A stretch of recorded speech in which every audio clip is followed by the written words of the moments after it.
What on earth is going on there? Can you see that? Yep, absolute disaster. And take a look at this wonderful craftsmanship. Oh yeah, just a piece of 3-inch trim will cover that. I can't exactly tell you where I found this information out.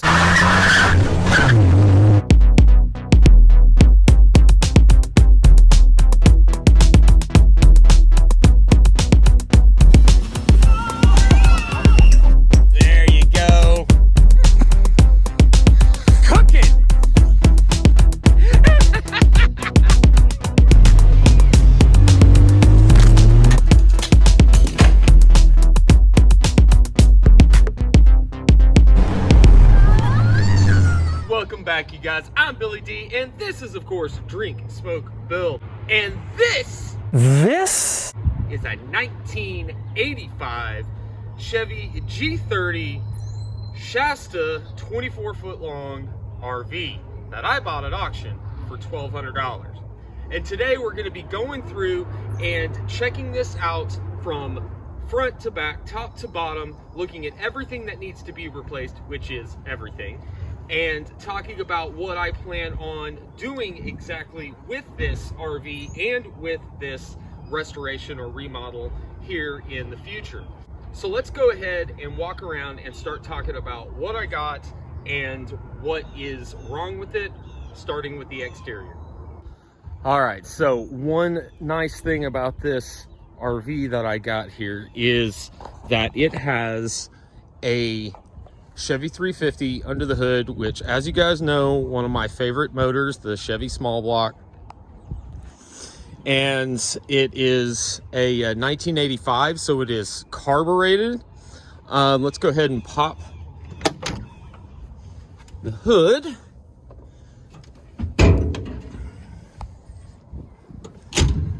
And we will start here. So basically,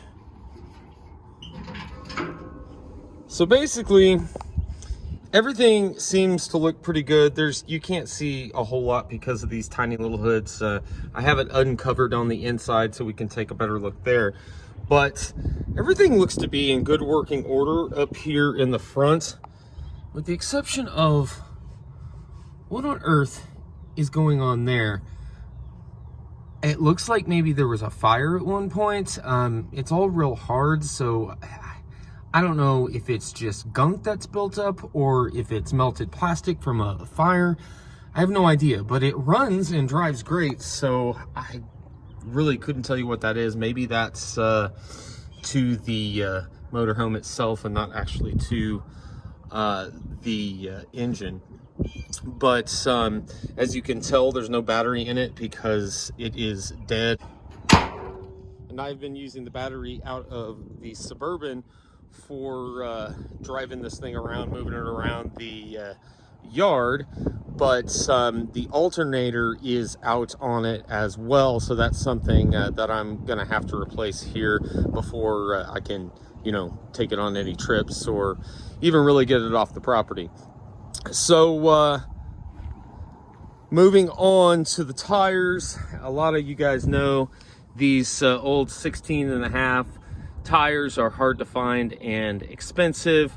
The ones on the front are from 2018, so got a couple years left on them before they're not any good anymore.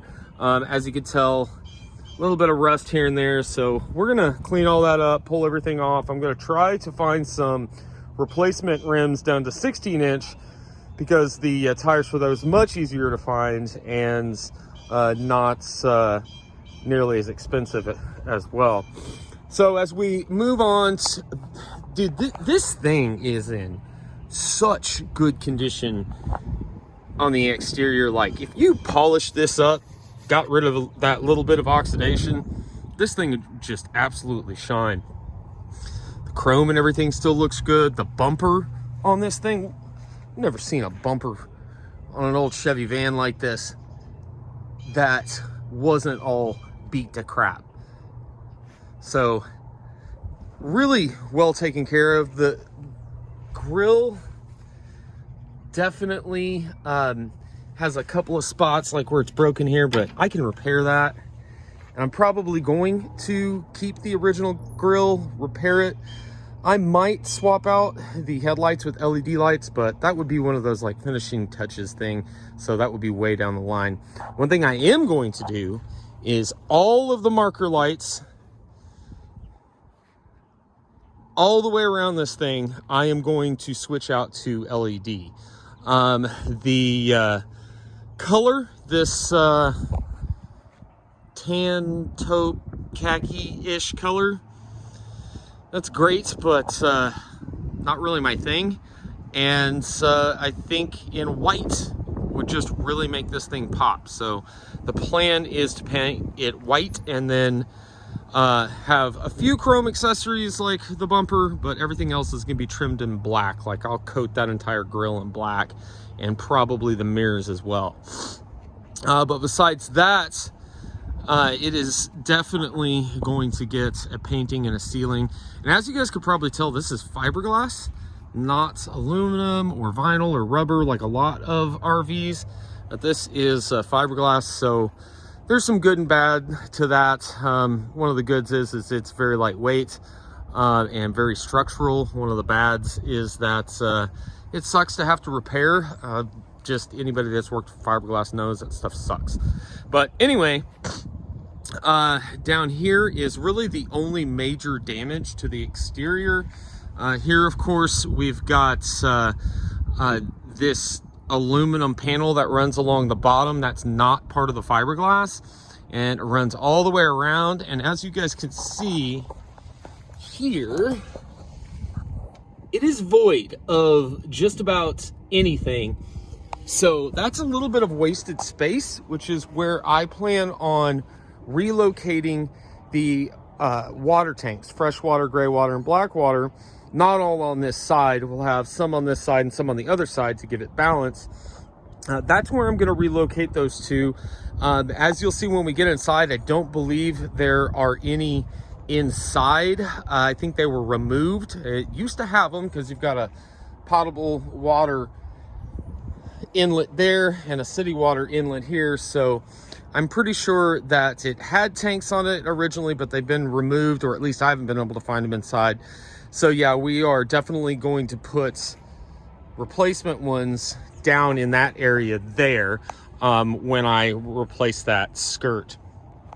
And probably going to do the same thing back here, make a little bit of shallow storage for tools and whatnot.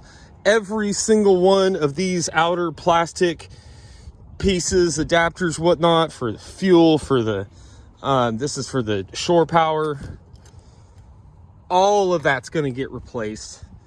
Water connections, the windows, well, as you can tell up here, we're missing one, and they don't make this one anymore. You can have a custom one made, but I don't want to spend like $500.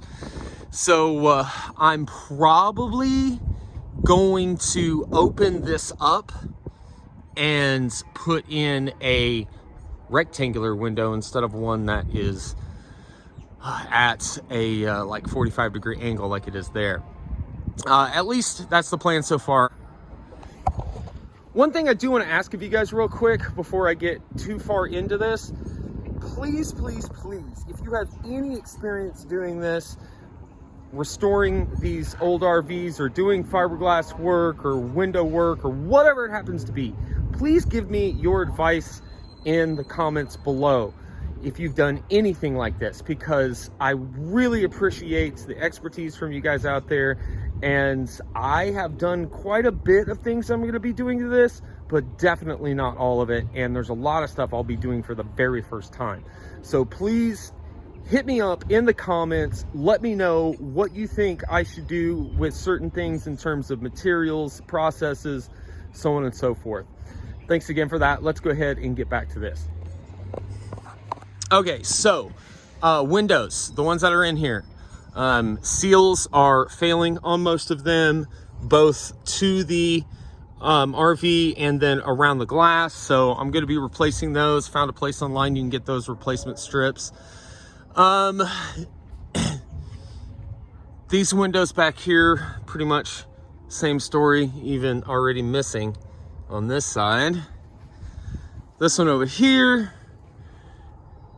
actually not in too bad a condition, but we're just going to completely strip all those out, and then of course replace those as well. I mean, this is going to be a full rebuild, you guys. We're pulling everything apart and redoing it. One thing that kind of worries me about exactly how I'm going to fix is this cap that is on all four corners of this is plastic, and it has a tendency to break and crack, which, as you guys saw over there in the front, it's all destroyed. So I want to replace that on all four corners with something, and I'm not really sure what I should use to replace that with.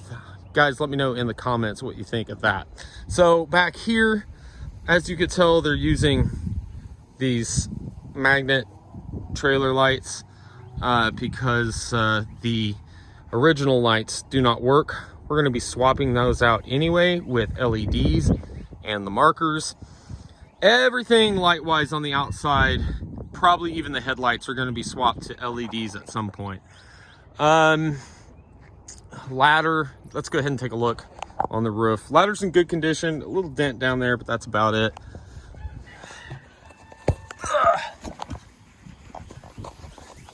Okay, so as you can see, we definitely have our work cut out for us.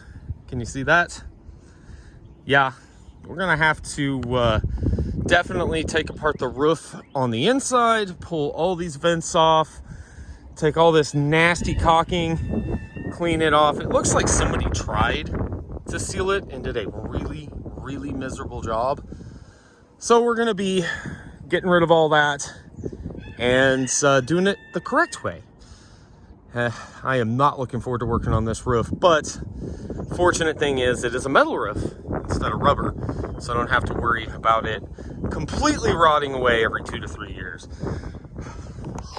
All right, on this side, we have access panel for what could have been a generator, but I don't think this one came with a generator. There's previous owner's stuff in there right now, but I don't think this one actually came with the generator, but I think it was wired for it. Not really sure, and I don't know what those connections are. Yeah, no, those look like generator connections, at least power leads anyway. So they may have had an aftermarket one in here or something, but I'm not sure that it came with it. I do know that they were wired for them and set up for them, but they didn't always come with them. So I'm going to be trying to figure a way to get mine, my Predator Harbor Freight one. I actually have two. You guys see the one I use in all my videos. That's not the one I'm talking about. I have a brand new one in box that I've never opened, never put fluids in. I'm planning on putting that one. I don't know if I'm going to put it here. Very last option would be to mount it on a rack on the bumper, but I really want to avoid doing that. But at the same time, I don't want it under a sleeping area because the vibration and sound of the generator are just too much.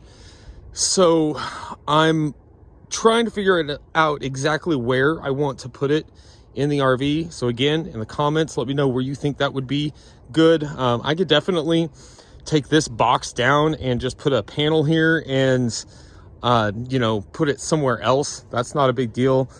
This is the access panel for, I believe, the fridge, the furnace, or maybe both. Furnace. My plan is to completely pull out the furnace that's in it and toss it because it's 37 years old, and who knows if it's good or not.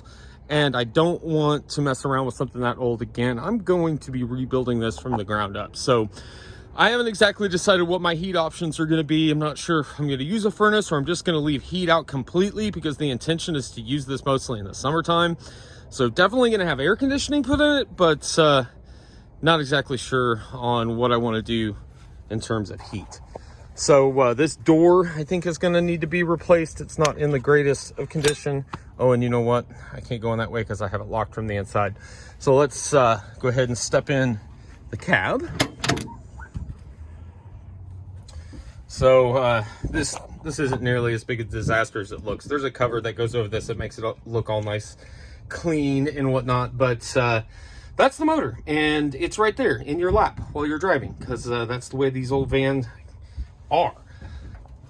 As far as I know, it's the Chevy small block 350. Don't think it's the 454. Does not look like it is, but I don't know, maybe it is. I haven't gotten in depth on it and looked to see exactly what it is, but yeah, it's a Chevy, and from everything I've seen, it should be the 350. So there's that. It runs good. We'll get it running in the video here soon, but like I said, need to swap the alternator out. Okay, so let's go ahead and let's move on to the interior of the RV. First, the absolute disaster. It is the cab over sleeper. So some of this insulation around this, and probably most, looks like it's probably fine, but I think we're just going to strip this thing completely down all the way around, put all new insulation in it. Nice thing about having aluminum framing for the main frame is that I don't have to worry about rot in those areas. But there is wood framing for the windows, so we're going to be pulling all of that out. As you can tell, I'm not keeping it. Gonna pull all that crap out. Somebody has tried to do a little bit of renovation to it using crappier materials than probably what it started with, and did an absolute shit job. So I'm gonna have to be pulling that apart, which, as you guys can see, that person had done all over. And at first glance, and probably on camera, this wood floor, laminate wood floor, looks good until you get really close and take a look at this wonderful craftsmanship of putting it in. And it's not just around the front door, it's pretty freaking much everywhere. Look at that gap. Oh yeah, just a piece of 3-inch trim will cover that. Oh my God, you guys. And it looks like they may have actually covered carpet or carpet padding. So yeah, floor's getting ripped up. This is getting ripped out. I am gonna try my best to bring this stove back, but I am not looking forward to stripping the house paint that has been painted all over it. But if I can get all that off and it works, then that is probably the only thing I'm going to keep in this. That's going bye-bye. That's going bye-bye. That fridge is not even worth messing with. It's going bye-bye. That rat's nest is going bye-bye. All this stuff. Now, the shower stall. This is actually a really big RV bathroom. It had sink, toilet, shower, bath combo, and plenty of room to move around. This is literally bigger than our smallest bathroom in the house. Kind of dig it, but we're trying to fit 6 people in this thing. So that brings me to my plan. What do I plan on using this for? Well, first, we're going to rebuild it. Second, I'm going to use it for probably a summer to take my kids and live in for a summer and travel around and live in this thing. So it needs to be, it's tiny. It's 24 foot. It's not a huge RV, and there's 6 of us. It can be done, but we wouldn't want to live in it full time. But for the summer would be perfect, which is why I'm not super worried about putting heat in this. But first thing would be where we sleep. Our area is going to be up here, the sleeper cab. Back here, my plan is to take out the bathroom, relocate it, keep it about the same size, but relocate it starting about here and basically in place of where the kitchen is now. Back here, we would have 2 bunks on this side and 2 bunks on this side to put all 4 of our kids. And the plan would be to make this area here a U-shaped dinette where we could all sit and eat, put a TV up here, and make this our dining / living room area. And then at night, fold away the booth seat, move the table or whatever, fold down the top bunks, and you've got their bedroom, their bunk room. Over here, I would put in the kitchen. Over here on this side of the bathroom would be the fridge. And then in this area, I haven't exactly decided how I'm going to use this area up here yet. Let me know in the comments what you think, what I should do up here. This is the old kitchen area, dinette area. I'm thinking, really more than anything, just a place for the kids to kind of like hang out, be safe in a seatbelt while we're traveling, while we're in the RV. So maybe, I don't know, I mean, there's a possibility I could actually do 2 rows of seating or 1 row of seating that sat all 4 of them. That's actually maybe an idea. Do that and maybe and have it to where it can turn like a big couch or it can flip around or something. I don't know. Let me know what you guys think in the comments below. Something else I've thought about is maybe just 1 big closet space here. I don't know. Again, this is going to be for living out of in the summer, and we're going to be sleeping in here, eating in here, and that's about it. The rest of the time, unless it's bad weather, we're going to be out exploring. So that's why I'm not really super worried about how small the space is. All right, you guys, that's pretty much the run through. I can't think of anything else that's super important right now to let you guys know. This video is probably already too long. So let me know what you guys think, what you would do, how you would do it. I really, really want your feedback on this, guys. Blow up that comment section. Let me know what you think. Let me know how you would tackle it. Let me know how you have tackled something like this in the past, because I'm going to need all the advice I can get. Much love, you guys. Billy D. Recreational vehicling on out of here. We'll see you in the next one. Peace. Oh, and a couple more things that I forgot to mention before I completely end this video. One, I told you guys how I plan on using this to live with my family in it for a summer. And then once we're done doing that, the plan is to button everything up, use that summer as like a trial run to make sure that everything works good, and then turn around and flip this. And then buy something bigger, clean it up, turn around, flip it until we get exactly what it is that we're looking for in size, fuel efficiency, and overall usability. Also, as you guys saw in the thumbnail and the title, that this was abandoned. So I can't exactly tell you where I found this information out, but I was able to find out that this RV was abandoned in a hardware store parking lot quite a ways from me, but still here in the state of Oklahoma. So it was truly an abandoned vehicle, and then of course I bought it at auction. Thank you guys for watching all the way to the end. Don't forget, like, subscribe, do all those things, and comment below. Really, really, really looking for your guys' feedback on this video. Comment below. Let me know what you think of this build, what you think of this project, and how you would go about doing it. Much love, you guys. Billy D, peacing on out of here. I'll see you in the next one. Peace.